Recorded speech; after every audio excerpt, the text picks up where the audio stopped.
आप अभी इस चीज़ को माने या ना माने, लेकिन जितने प्रयास पिछले 6-7 महीने में एसएससी को सुधारने के लिए किए गए उसमें बहुत सारे फ्रूटफुल हुए भी हैं।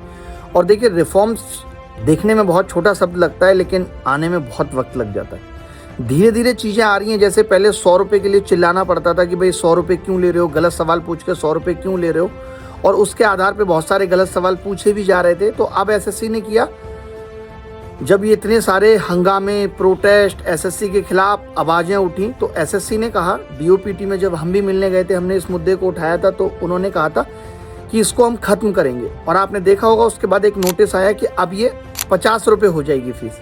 उसके बाद भी लोगों को लगा कि देखो एसएससी किस तरीके से बनियागिरी दिखा रहा है कि पहले 100 रुपये लेता था गलत क्वेश्चन बताने के और गलत क्वेश्चन खुद पूछता था, अब वो 50 ले रहा है। लेकिन अब आप देखोगे कि वो 50 भी नहीं ले रहा सबसे। जब आप रिप्रेजेंटेशन डालने जाओगे CHSL में कि ये सवाल गलत है, तो वहाँ पे ये एक पॉपअप आएगा कि ये सवाल को किसी और ने भी चैलेंज किया हुआ है। तो अगर किसी एक बच्चे ने भी चैलेंज किया है तो हम उस सवाल को रिव्यू करेंगे।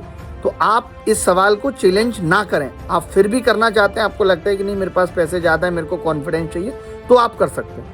तो सुधार हो रहे हैं, थोड़ा सा धैर्य रखें। आप सबसे ये गुजारिश है कि सब कुछ बदलेगा। आपने देखा होगा कि CHSL में आपको उतनी समस्याएं सुनने को नहीं मिली जितनी CGL और फेज एक्स के एग्जाम में थी। तो चीज़ें ठीक हो रही हैं। तो जो अगर ठीक हो रहा है तो उसको अप्रिशिएट करना भी सीखिए और ग्रेटिट्यूड रखिए उन चीज़ों के लिए। सिर्फ कमियां ढूंढते रहेंगे। जो बच्चे मैं देखता हूँ अक्सर तैयारी में पीछे हैं, जिनका खुद की मेहनत की वजह से सिलेक्शन नहीं हो पा रहा, वो यही देखते रहते हैं कि नहीं देखो, और उनको लगता है कि एसएससी के टीचर तो इतनी बड़ी तोप हैं, ये लोग जानबूझ के एसएससी को ठीक नहीं करना चाह रहे हैं। तो उस तरीके की सोच मत रखिए, थोड़ा सा हम पे भी रहम खाइए। धन्यवाद।